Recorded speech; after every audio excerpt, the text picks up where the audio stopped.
क्या आपने कभी भारत के 12 ज्योतिर्लिंगों की दिव्य और चमत्कारी कथाएं सुनी हैं? जहां श्राप वरदान बन गया, जहां एक पत्थर ने प्रलय से मंदिर बचा लिया और जहां भगवान स्वयं धरती फाड़कर प्रकट हुए। आज का ये वीडियो सिर्फ मंदिरों की सूची नहीं है, ये उन रहस्यमयी घटनाओं की यात्रा है जहां चंद्रमा का क्षय रुका, रावण का अहंकार टूट गया, पांडवों को मोक्ष का मार्ग मिला और समय खुद महाकाल के सामने झुक गया। इस वीडियो में आप जानेंगे 12 ज्योतिर्लिंगों के पीछे छिपी वो कथाएं जो किताबों में तो हैं, लेकिन बहुत कम लोग उन्हें सही अर्थों में समझते हैं। हर ज्योतिर्लिंग एक संदेश देता है, हर कथा आपकी आस्था को और गहरा करती है। कहा जाता है कि इन कथाओं को श्रद्धा से सुनने मात्र से मन शुद्ध होता है और अनगिनत पाप नष्ट हो जाते हैं। इसलिए वीडियो को अंत तक जरूर देखिए, क्योंकि हो सकता है इन्हीं कथाओं में आपके जीवन के प्रश्नों का उत्तर छिपा हो। अगर भगवान शिव की ये दिव्य कथाएं आपके मन को शांति देती हैं, तो इस वीडियो को लाइक जरूर करें और सभी शिव भक्त कमेंट में हर हर महादेव लिखकर अपनी भक्ति और श्रद्धा जरूर प्रकट करें। नमस्कार दोस्तों, गुजरात प्रांत के काठियावाड़ क्षेत्र में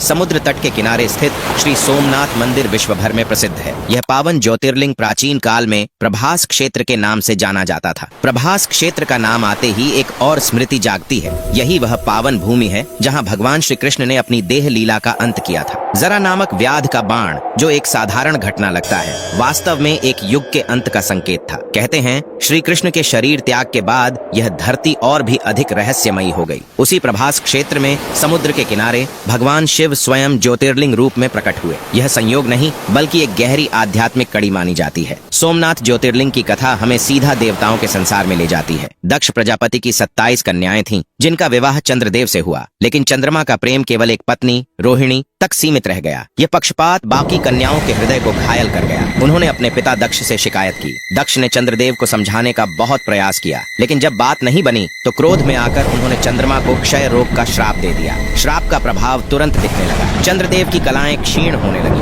पृथ्वी पर शीतलता और रस का अभाव होने लगा, फसलें सूखने लगी, जीव जंतु व्याकुल हो उठे, चारों ओर त्राही त्राही मच गई। स्वयं चंद्रदेव गहरे दुख और पश्चाताप में डूब गए। तब देवताओं और ऋषियों ने मिलकर ब्रह्मा जी से मार्गदर्शन मांगा। ब्रह्मा जी ने उन्हें प्रभास क्षेत्र में मृत्युंजय भगवान शिव की उपासना करने की सलाह दी। चंद्रदेव ने प्रभास में घोर तपस्या की। कहा जाता है कि उन्होंने 10 करोड़ बार महामृत्युंजय मंत्र का जाप किया। उनकी भक्ति और तपस्या से प्रसन्न होकर भगवान शिव प्रकट हुए। शिव ने चंद्रमा को अमृतत्व का वरदान दिया, लेकिन साथ ही दक्ष के श्राप की मर्यादा भी रखी। उन्होंने कहा कि कृष्ण पक्ष में चंद्रमा की कलाएं घटेंगी और शुक्ल पक्ष में फिर बढ़ेंगी। इसी से अमावस्या और पूर्णिमा का चक्र बना। श्राप से मुक्त होकर चंद्रदेव ने भगवान शिव से एक विनती की, हे महादेव, आप यही निवास करें ताकि यह भूमि सदा पवित्र बनी रहे। शिव ने यह प्रार्थना स्वीकार की और ज्योतिर्लिंग रूप में वहीं विराजमान हो गए। चंद्रमा का एक नाम सोम है और शिव उनके नाथ। इसी कारण यह दिव्य ज्योतिर्लिंग कहलाया सोमनाथ। यहाँ से शिव की वह पहली पुकार गूंजी जो आज भी समुद्र की लहरों के साथ भक्तों के हृदय तक पहुँचती है। दोस्तों, कुछ स्थान ऐसे होते हैं जहाँ पहुँचते ही शब्द अपने आप शांत हो जाते हैं। आंध्र प्रदेश का श्रीशैल पर्वत भी ऐसा ही स्थान है। घने जंगल, ऊंची पहाड़ियाँ और नीचे बहती कृष्णा नदी। यहाँ की हवा में एक गहरी चुप्पी है, लेकिन यह चुप्पी खाली नहीं है। यह चुप्पी एक विरह, एक प्रतीक्षा और एक अधूरी भावना की कहानी अपने भीतर समेटे हुए है। इसी श्रीशैल पर्वत पर स्थित है मल्लिकार्जुन ज्योतिर्लिंग, जिसे दक्षिण का कैलाश भी कहा जाता है। इस ज्योतिर्लिंग की कथा हमें सीधे भगवान शिव के परिवार तक ले जाती है। एक समय की बात है, भगवान शिव और माता पार्वती के दोनों पुत्र श्री गणेश और श्री कार्तिकेय अपने विवाह को लेकर आपस में विवाद करने लगे। दोनों ही चाहते थे कि पहले उनका विवाह हो। माता पिता के लिए यह निर्णय कठिन था, इसलिए उन्होंने एक शर्त रखी। कहा गया कि जो पहले पूरी पृथ्वी की परिक्रमा करके लौट आएगा, उसी का विवाह पहले होगा। माता पिता की बात सुनते ही कार्तिकेय स्वामी अपने वाहन मोर पर सवार होकर तुरंत पृथ्वी की परिक्रमा के लिए निकल पड़े। वे तेज थे, युवा थे और आत्मविश्वास से भरे हुए थे। वहीं दूसरी ओर गणेश जी के सामने एक बड़ी समस्या थी। उनका शरीर स्थूल था और वाहन एक छोटा सा चूहा। भला वे कार्तिकेय की गति से पृथ्वी की परिक्रमा कैसे कर पाते? लेकिन गणेश जी ने अपनी बुद्धि से वह कर दिखाया जो बल से संभव नहीं था। गणेश जी ने माता पार्वती और भगवान शिव की विधिवत पूजा की और फिर उनकी 7 परिक्रमा कर ली। उन्होंने विनम्र भाव से कहा, मेरे लिए आप दोनों ही संपूर्ण ब्रह्मांड हैं। आपकी परिक्रमा करना ही पूरी पृथ्वी की परिक्रमा के समान है। यह उत्तर न केवल भावनात्मक था, बल्कि शास्त्रों के अनुसार भी पूर्ण रूप से सही था। माता पिता ने गणेश जी को विजेता घोषित कर दिया। जब कार्तिकेय स्वामी पृथ्वी की परिक्रमा करके लौटे और उन्हें यह ज्ञात हुआ कि गणेश जी का विवाह पहले तय हो चुका है, तो उनके हृदय में गहरा गहरा आघात पहुंचा। वे स्वयं को ठगा हुआ महसूस करने लगे। क्रोध और पीड़ा से भरकर वे वहां से चले गए और क्रौंच पर्वत पर जाकर रहने लगे। माता पार्वती अपने पुत्र को मनाने उनके पीछे पीछे गईं, लेकिन कार्तिकेय उन्हें देखकर वहां से भी चले गए। जिस स्थान पर भगवान शिव और माता पार्वती अपने पुत्र की प्रतीक्षा करते हुए ठहरे, वही स्थान आगे चलकर श्रीशैल कहलाया। पुत्र वियोग से व्यथित माता पिता की पीड़ा इतनी गहरी थी कि भगवान शिव ने उसी स्थान पर ज्योतिर्लिंग रूप धारण कर लिया। माता पार्वती मल्लिका और भगवान शिव अर्जुन कहलाए। इन दोनों नामों के संयोग से यह दिव्य ज्योतिर्लिंग प्रसिद्ध हुआ,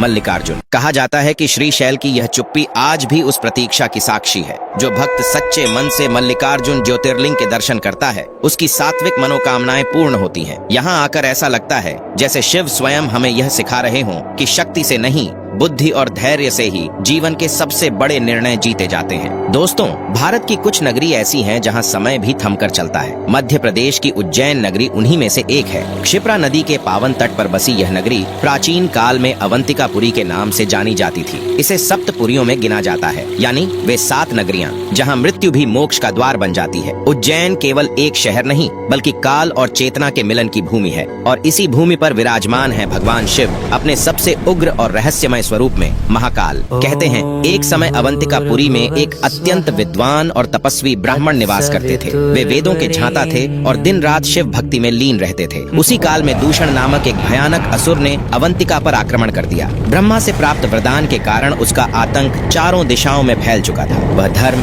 यज्ञ, तप और पूजा से घृणा करता था। जहाँ भी उसे किसी साधना या मंत्रोच्चार की ध्वनि सुनाई देती, वह वहाँ पहुँचकर विध्वंस मचा देता। एक दिन वही असुर उस ब्राह्मण की तपस्या भंग करने आ पहुँचा। भय से कांपते हुए भी ब्राह्मण ने अपनी साधना नहीं छोड़ी। जब अत्याचार अपनी सीमा पार करने लगा, तब उस ब्राह्मण की करुण पुकार सीधे भगवान शिव तक पहुंची। कहते हैं उसी क्षण धरती कांप उठी और आकाश गर्जना करने लगा। भगवान शिव स्वयं अवंतिका में प्रकट हुए। उनका स्वरूप अत्यंत उग्र था। उन्होंने केवल एक हुंकार भरी और उस हुंकार से ही दूषण असुर वहीं भस्म हो गया। शिव की उस हुंकार में केवल क्रोध नहीं था, बल्कि धर्म की रक्षा का संकल्प था। असुर का अंत होते ही अवंतिकापुरी में फिर से शांति लौट आई। ब्राह्मणों और नगरवासियों ने राहत की सांस ली। सभी ने एक स्वर में भगवान शिव से प्रार्थना की, हे महादेव, आपने हमारी रक्षा की है, कृपा करके यही निवास करें ताकि यह भूमि सदा सुरक्षित और पवित्र बनी रहे। भगवान शिव अपने भक्तों की विनती कैसे ठुकरा सकते थे। उन्होंने उसी स्थान पर ज्योतिर्लिंग रूप में विराजमान होना स्वीकार किया, क्योंकि शिव यहाँ हुंकार के साथ प्रकट हुए थे और उन्होंने काल यानी समय पर भी विजय पाई थी, इसलिए वे महाकाल कहलाए। कहा जाता है कि यहाँ भगवान शिव स्वयं काल के अधिपति हैं। समय भी उनके आदेश से चलता है। महाकालेश्वर ज्योतिर्लिंग की सबसे बड़ी विशेषता यह है कि यह एकमात्र दक्षिणमुखी ज्योतिर्लिंग है। यहाँ की भस्म आरती विश्व प्रसिद्ध है, जहाँ तड़के भोर में शिव को भस्म अर्पित की जाती है। यह भस्म हमें याद दिलाती है कि शरीर नश्वर है, लेकिन चेतना अमर है। उज्जैन में खड़े होकर ऐसा महसूस होता है मानो स्वयं काल भी महाकाल के चरणों में नतमस्तक हो और शिव की वह हुंकार आज भी समय के सीने में गूंज रही हो। हर हर महादेव। दोस्तों, भारत में कुछ नदियां केवल जलधाराएं नहीं होती, वे स्वयं साधना की जीवित धारा होती हैं। माँ नर्मदा ऐसी ही नदी है। मध्य प्रदेश की पावन भूमि पर जब नर्मदा बहती हुई अचानक 2 धाराओं में विभक्त हो जाती है, तब उनके बीच एक अद्भुत द्वीप का निर्माण होता है। यह द्वीप ऊपर से देखने पर बिल्कुल ओम के आकार का प्रतीत होता है। इसी कारण इस स्थान का नाम पड़ा ओंकारेश्वर। यहाँ हर श्वास के साथ मानो ओंकार की ध्वनि गूंजती रहती है। इस पवित्र द्वीप को मांधाता पर्वत या शिवपुरी भी कहा जाता है। कहा जाता है कि प्राचीन काल में इक्ष्वाकु वंश के महान राजा मांधाता ने इसी पर्वत पर कठोर तपस्या की थी। उन्होंने राजसुख का त्याग कर भगवान शिव को प्रसन्न करने के लिए वर्षों तक साधना की। उनकी भक्ति से प्रसन्न होकर भगवान शिव यहाँ प्रकट हुए और उन्हें मनोवांछित वरदान प्रदान किया। तभी से यह पर्वत मांधाता पर्वत कहलाने लगा और शिव की उपस्थिति से यह भूमि और भी दिव्य हो गई। ओंकारेश्वर ज्योतिर्लिंग से जुड़ी एक और रहस्यमयी कथा विंध्य पर्वत से संबंधित है। कहा जाता है कि विंध्याचल पर्वत ने भी भगवान शिव को प्रसन्न करने के लिए 6 महीने तक पार्थिव शिवलिंग बनाकर कठोर उपासना की। उसकी तपस्या से प्रसन्न होकर भगवान शिव वहाँ प्रकट हुए। उस समय अनेक ऋषि मुनि और देवगण भी वहाँ उपस्थित थे। सभी की प्रार्थना पर भगवान शिव ने स्वयं को 2 भागों में विभक्त किया। इन 2 स्वरूपों में एक को ओंकारेश्वर और दूसरे को ममलेश्वर कहा गया। ओंकारेश्वर नर्मदा के उत्तर तट पर स्थित है, जबकि ममलेश्वर दक्षिण तट पर। भले ही दोनों मंदिर अलग अलग स्थानों पर हैं, लेकिन शास्त्रों में इन दोनों को एक ही ज्योतिर्लिंग माना गया है। कहा जाता है कि जब तक भक्त दोनों के दर्शन नहीं करता, तब तक ओंकारेश्वर की तीर्थ यात्रा पूर्ण नहीं मानी जाती। ओंकारेश्वर की सबसे रहस्यमयी विशेषता यहाँ होने वाली गुप्त आरती है। प्रतिदिन एक विशेष समय पर जब मंदिर के गर्भगृह के द्वार बंद कर दिए जाते हैं, तब केवल पुजारी ही अंदर प्रवेश करते हैं। उस समय शिव की आरती ऐसे होती है जिसे कोई सामान्य भक्त नहीं देख सकता। यह गुप्त आरती मानो यह संकेत देती है कि शिव का एक रूप ऐसा भी है जो केवल अनुभूति में जाना जा सकता है, दृष्टि से नहीं। नर्मदा स्नान, ओंकारेश्वर और ममलेश्वर के दर्शन के साथ भक्त को विशेष पुण्य की प्राप्ति होती है। यहाँ खड़े होकर ऐसा लगता है जैसे नर्मदा की दोनों धाराएं जीवन के दो मार्ग हों, ज्ञान और भक्ति, और उनके बीच ओंकारेश्वर शिव स्वयं उस संतुलन का प्रतीक है जो हमें सिखाता है कि सृष्टि का मूल स्वर ओम है और उसी में सब कुछ समाया हुआ है। दोस्तों, हिमालय की ऊंची चोटियों के बीच कुछ स्थान ऐसे हैं जहां पहुंचकर शब्द अपने आप मौन हो जाते हैं। केदारनाथ ऐसा ही एक स्थान है। चारों ओर बर्फ से ढके पहाड़, ठंडी हवाएं और मंदाकिनी नदी का शांत प्रवाह। यहाँ न कोई शोर है, न कोई जल्दबाजी। ऐसा लगता है जैसे समय भी यहाँ आकर ठहर जाता हो। केदारनाथ का यह मौन केवल सन्नाटा नहीं है, बल्कि तप, पश्चाताप और करुणा से भरी एक गहरी अनुभूति है। कहा जाता है कि केदारनाथ समुद्र तल से लगभग 12,000 फीट की ऊंचाई पर स्थित है। साल के अधिकांश समय यह क्षेत्र बर्फ से ढका रहता है और मंदिर केवल कुछ महीनों के लिए ही खुलता है। इतनी कठिन परिस्थितियों के बावजूद भक्त यहाँ दूर दूर से आते हैं, क्योंकि उन्हें विश्वास है कि शिव यहाँ स्वयं उपस्थित है। इस स्थान की कठिन यात्रा मानो भक्त के अहंकार को धीरे धीरे गलाकर उसे विनम्र बना देती है। केदारनाथ की कथा सीधे महाभारत काल से जुड़ी हुई है। कौरवों के वध के बाद पांडव अपने कर्मों से व्यथित थे। उन्हें लगता था कि युद्ध जीतने के बावजूद उन्होंने भारी पाप किया है। इस पाप से मुक्ति पाने के लिए वे भगवान शिव से क्षमा मांगना चाहते थे,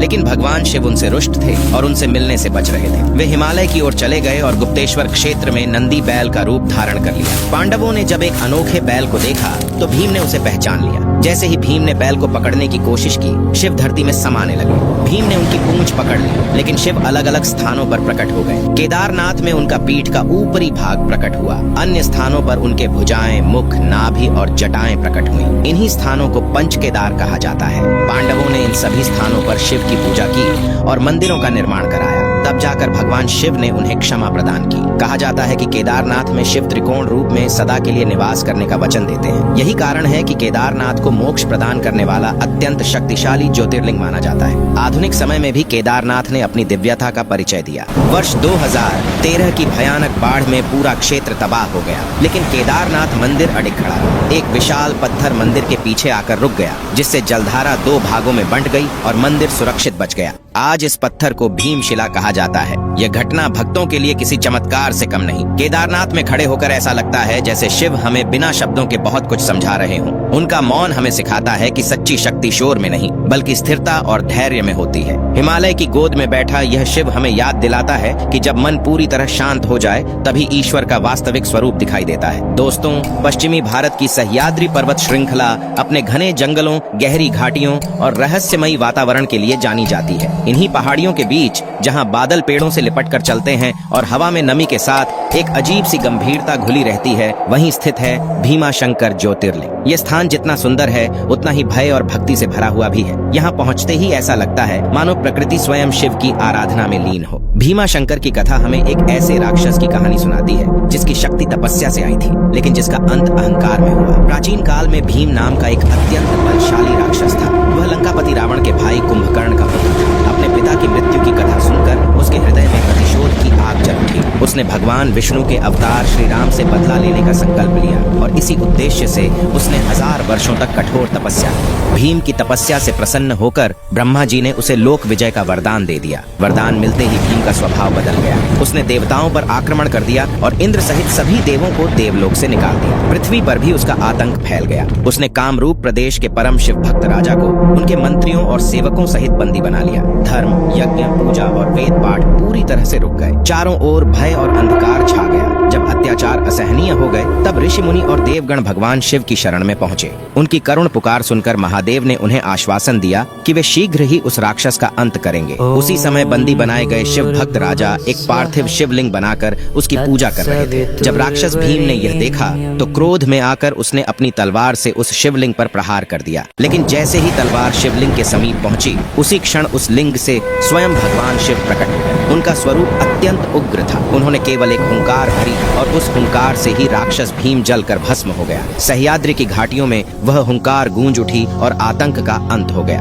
देवताओं और ऋषियों ने राहत की सांस ली। सभी ने एक स्वर में भगवान शिव से प्रार्थना की कि वे लोक कल्याण के लिए यहीं निवास करें। शिव ने भक्तों की प्रार्थना स्वीकार की और उसी स्थान पर ज्योतिर्लिंग रूप में स्थिर हो गए। राक्षस भीम के संहार के कारण यह ज्योतिर्लिंग भीमाशंकर कहलाया। माना जाता है कि इस ज्योतिर्लिंग के दर्शन से भय, रोग और मानसिक कष्ट दूर होते हैं। आज भी जब सह्याद्री की घाटियों में बादल गरजते हैं और जंगलों में गूंजती हवा सुनाई देती है तो ऐसा लगता है मानो शिव की वही प्राचीन हुंकार अब भी इस क्षेत्र की रक्षा कर रही हो। भीमाशंकर हमें यह सिखाता है कि तपस्या से मिली शक्ति यदि भक्ति से जुड़ी न हो तो वह विनाश का कारण बन जाती है और अंततः सत्य और शिव ही विजयी होते हैं। दोस्तों, भारत में एक नगर ऐसा है जहाँ जीवन और मृत्यु आमने सामने खड़े होकर भी एक दूसरे से भयभीत नहीं होते। यह नगर है काशी, जिसे बनारस और वाराणसी के नाम से भी जाना जाता है। गंगा के पावन तट पर बसी यह नगरी केवल ईंट पत्थरों से बना शहर नहीं बल्कि एक जीवित चेतना है। कहते हैं काशी वह स्थान है जहाँ स्वयं भगवान शिव निवास करते हैं और जहाँ मृत्यु भी मोक्ष का द्वार बन जाती है। काशी की गलियों में चलते हुए ऐसा लगता है जैसे हर मोड़ पर कोई कथा खड़ी हो। कहीं मंत्रोच्चार की ध्वनि है, कहीं श्मशान की अग्नि जल रही है, मणिकर्णिका घाट पर जलती चिताएं और कुछ ही दूरी पर आरती की घंटियां। यह विरोधाभास ही काशी की पहचान है। यहाँ मृत्यु को अंत नहीं बल्कि एक नई यात्रा की शुरुआत माना जाता है। यही कारण है कि लोग यहाँ अंतिम सांस लेने की कामना करते हैं। काशी विश्वनाथ ज्योतिर्लिंग की उत्पत्ति की कथा हमें सृष्टि के प्रारंभ तक ले जाती है। एक समय ब्रह्मा और विष्णु के बीच यह विवाद हुआ कि सृष्टि में सर्वोच्च कौन है। दोनों अपने अपने अहंकार में उलझे थे। तभी भगवान शिव ने उनकी परीक्षा लेने के लिए एक अनंत ज्योति स्तंभ के रूप में प्रकट होकर कहा कि जो इस स्तंभ के अंत को खोज लेगा वही श्रेष्ठ होगा। विष्णु ने वराह रूप लेकर नीचे की ओर जाना शुरू किया जबकि ब्रह्मा ऊपर की ओर उड़ चले। बहुत समय तक खोज के बाद विष्णु को स्तंभ का अंत नहीं मिला और उन्होंने सत्य स्वीकार कर लिया। वहीं ब्रह्मा ने अहंकार में आकर झूठ बोला और एक फूल को साक्षी बना दिया। यह असत्य शिव को स्वीकार नहीं था। वे भैरव रूप में प्रकट हुए, ब्रह्मा के 5वें सिर को काट दिया और उन्हें शाप दिया कि पृथ्वी पर उनकी पूजा नहीं होगी। विष्णु को सत्यनिष्ठा के कारण सम्मान प्राप्त हुआ। कहा जाता है कि जिस स्थान पर वह दिव्य ज्योति स्तंभ पृथ्वी पर स्थिर हुआ वही आगे चलकर काशी विश्वनाथ कहलाया। यहाँ शिव को विश्वनाथ यानी पूरे ब्रह्मांड के स्वामी के रूप में पूजा जाता है। यह ज्योतिर्लिंग इसलिए भी विशेष है क्योंकि यहाँ शिव स्वयं मोक्षदाता है। मान्यता है कि जो प्राणी काशी में प्राण त्याग करता है उसके कान में शिव स्वयं तारक मंत्र का उपदेश देते हैं। काशी केवल हिंदुओं के लिए ही नहीं बल्कि अनेक परंपराओं के लिए भी महत्वपूर्ण रही है। यही वह भूमि है जहाँ बुद्ध ने पास के सारनाथ में अपना पहला उपदेश दिया था और जहाँ योग और आयुर्वेद की परंपराएं फली फूली। फिर भी काशी का हृदय हमेशा शिव में ही धड़कता रहा। काशी में खड़े होकर यह अनुभव होता है कि यहाँ जीवन और मृत्यु दोनों ही शिव की लीलाएं हैं। यहाँ भय नहीं, स्वीकार है। यही कारण है कि काशी को कहा गया वह स्थान जहाँ मृत्यु भी मोक्ष बन जाती है और जहाँ हर अंत एक नई शुरुआत का संकेत होता है। दोस्तों, महाराष्ट्र की पावन भूमि पर ब्रह्मगिरी नामक एक पर्वत है जहाँ हवा में तपस्या की गंध और मौन में मंत्रों की गूंज महसूस होती है। यही वह स्थान है जहाँ से गोदावरी नदी का उद्गम होता है और जहाँ त्र्यंबकेश्वर ज्योतिर्लिंग स्थित है। यह स्थान केवल एक तीर्थ नहीं बल्कि धैर्य, परीक्षा और करुणा की एक गहरी कथा का साक्षी है। यहाँ शिव केवल संहारक नहीं बल्कि धर्म की मर्यादा रखने वाले न्यायप्रिय देवता के रूप में प्रकट होते हैं। कहा जाता है कि प्राचीन काल में ब्रह्मगिरी पर्वत पर महर्षि गौतम का आश्रम था। वे अपनी पत्नी अहिल्या के साथ तप और सेवा का जीवन जीते थे। एक समय इस क्षेत्र में भयानक अकाल पड़ा, न वर्षा हुई न अन्न उगा। लोग और पशु पक्षी पलायन करने लगे। तब महर्षि गौतम ने लोक कल्याण के लिए जल देवता वरुण की घोर तपस्या की। उनकी तपस्या से प्रसन्न होकर वरुण देव ने उन्हें एक ऐसा कुंड प्रदान किया जिसमें जल कभी समाप्त नहीं होता था। इस जल से गौतम ऋषि ने सभी प्राणियों की सहायता की। गौतम ऋषि की बढ़ती कीर्ति और पुण्य से कुछ अन्य ऋषि ईर्ष्या करने लगे। उन्होंने गौतम को नीचा दिखाने के लिए भगवान गणेश की आराधना की और उनसे सहायता मांगी। गणेश जी ने उन्हें समझाने का प्रयास किया लेकिन जब वे नहीं माने तो विवश होकर उन्होंने एक दुर्बल गाय का रूप धारण किया और गौतम ऋषि के आश्रम में पहुंचे। करुणावश गौतम ऋषि ने उस गाय को चारा दिया लेकिन चारा खाते ही गाय ने प्राण त्याग। तुरंत ही अन्य ऋषि वहां पहुंचे और गौतम ऋषि पर गोहत्या का आरोप लगाया। इस आरोप से व्यथित गौतम ऋषि ने स्वयं को दोषी मानते हुए प्रायश्चित का मार्ग चुना। उन्होंने उसी ब्रह्मगिरी पर्वत पर भगवान शिव की कठोर तपस्या आरंभ की। उनकी भक्ति और पश्चाताप से प्रसन्न होकर भगवान शिव प्रकट हुए और उनसे वर मांगने को कहा। गौतम ऋषि ने विनम्रता से कहा कि वे अपने ऊपर लगे गोहत्या के पाप से मुक्त होना चाहते हैं और इसके लिए गंगा जल से स्नान की कामना करते हैं। शिव ने उनकी प्रार्थना स्वीकार कर ली और गंगा को ब्रह्मगिरी पर्वत पर अवतरित किया। लेकिन कहा जाता है कि गंगा माता बार बार वहां से अदृश्य हो जाती थी क्योंकि वे अकेले उस स्थान पर नहीं रहना चाहती थी। तब गंगा माता ने भगवान शिव से प्रार्थना की कि वे भी वहीं निवास करें। भक्तों की भावना को समझते हुए भगवान शिव ने उसी स्थान पर ज्योतिर्लिंग रूप में प्रकट होकर स्थायी निवास स्वीकार किया। 3 मुखों वाले इस शिवलिंग शिवलिंग को ब्रह्मा, विष्णु और महेश का प्रतीक माना गया और यही ज्योतिर्लिंग त्र्यंबकेश्वर कहलाया। त्र्यंबकेश्वर हमें यह सिखाता है कि सच्चा प्रायश्चित अहंकार छोड़ने से शुरू होता है। यहाँ गंगा का अवतरण केवल जल का आगमन नहीं बल्कि करुणा और न्याय के संतुलन का प्रतीक है। ब्रह्मगिरी की इस पवित्र भूमि पर आज भी ऐसा लगता है जैसे शिव और गंगा मिलकर मनुष्य को धैर्य, सत्य और भक्ति का मार्ग दिखा रहे हों। दोस्तों, अब हम उन ज्योतिर्लिंगों की ओर बढ़ते हैं जहाँ भक्ति, छल, करुणा और प्रायश्चित की कहानियाँ एक साथ जुड़ी हुई हैं। ये कथाएं हमें यह समझाती हैं कि शिव केवल तप से नहीं बल्कि सच्चे भाव से प्रसन्न होते हैं। वैद्यनाथ, नागेश्वर और रामेश्वरम तीनों स्थान अलग अलग दिशाओं में हैं, लेकिन तीनों की आत्मा एक ही है, करुणा और मुक्ति। सबसे पहले बात करते हैं वैद्यनाथ ज्योतिर्लिंग की, जो झारखंड के देवघर में स्थित है। इसकी कथा रावण से जुड़ी है। रावण ने भगवान शिव को प्रसन्न करने के लिए हिमालय क्षेत्र में भयंकर तपस्या की। उसने अपने 9 सिर एक एक करके शिव को अर्पित कर दिए। जब वह 10वां सिर चढ़ाने ही वाला था, तभी शिव प्रकट हुए। प्रसन्न होकर उन्होंने वरदान मांगने को कहा। रावण ने शिवलिंग को लंका ले जाने की इच्छा प्रकट की। शिव मान गए, लेकिन शर्त रखी कि यदि रास्ते में लिंग को कहीं भी रखा गया तो वह वहीं स्थायी हो जाएगा। देवताओं को यह चिंता सताने लगी कि शिव कैलाश छोड़कर लंका न चले जाएं। तब विष्णु ने एक लीला रची। रावण को मूत्र त्याग की तीव्र इच्छा हुई और उसने एक ग्वाले को लिंग थमा दिया। देर होने पर ग्वाले ने लिंग को धरती पर रख दिया। रावण लाख कोशिश के बाद भी उसे उठा नहीं सका। क्रोध में उसने लिंग पर अंगूठा दबा दिया, जिससे वह थोड़ा दब गया। तभी से शिव यहाँ वैद्यनाथ यानी रोगों के वैद्य के रूप में पूजे जाते हैं, जो भक्तों के कष्ट हरते हैं। अब चलते हैं नागेश्वर ज्योतिर्लिंग की ओर। इसकी कथा सुप्रियो नामक एक परम शिव भक्त से जुड़ी है। दारुका नामक राक्षस ने सुप्रियो और कई अन्य लोगों को समुद्र के नीचे स्थित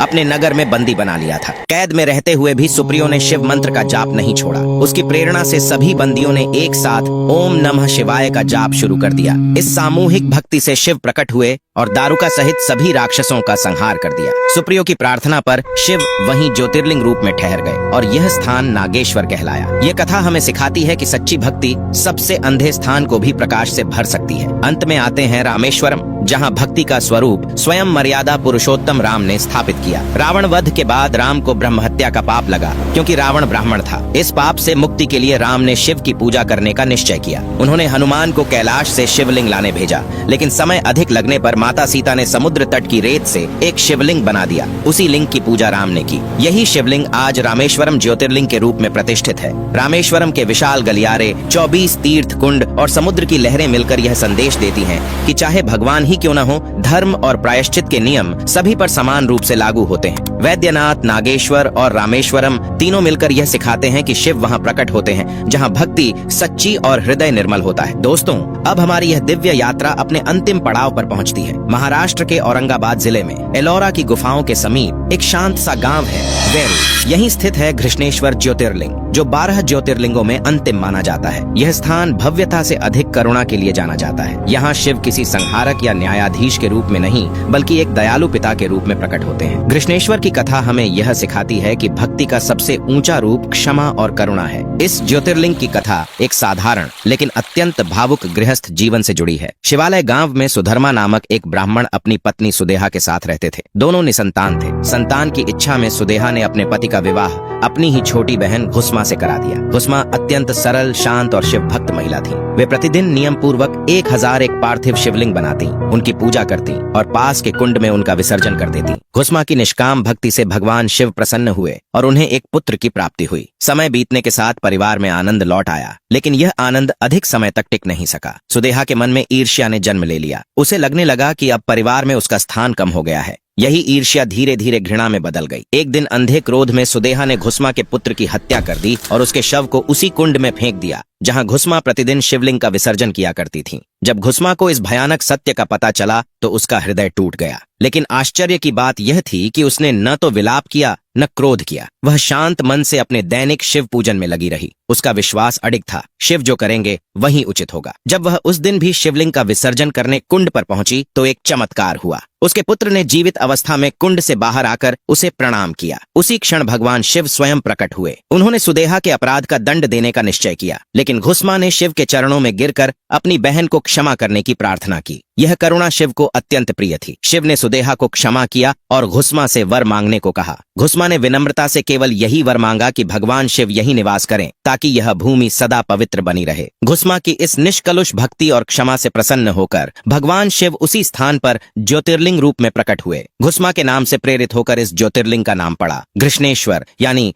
करुणा के स्वामी। यह कथा हमें सिखाती है कि ईश्वर को सबसे अधिक प्रिय है निर्मल हृदय और क्षमाशील मन। घृष्णेश्वर केवल एक मंदिर नहीं बल्कि एक संदेश है कि जब मनुष्य प्रतिशोध छोड़कर करुणा को चुनता है तब स्वयं ईश्वर उसके समीप आ जाते हैं। यही 12 ज्योतिर्लिंगों की यात्रा का अंतिम और सबसे गहरा सत्य है। अगर इन 12 ज्योतिर्लिंगों की कथाओं ने आपके मन में श्रद्धा और जिज्ञासा जगा दी हो तो इस वीडियो को जरूर शेयर करें ताकि शिव की ये दिव्य कहानियां और लोगों तक पहुंच सकें। ऐसी ही रहस्यमयी, ऐतिहासिक और भावनात्मक कथाओं के लिए चैनल को सब्सक्राइब करें और हर वीडियो के साथ इस आध्यात्मिक यात्रा में हमारे साथ बने रहें। हर हर महादेव।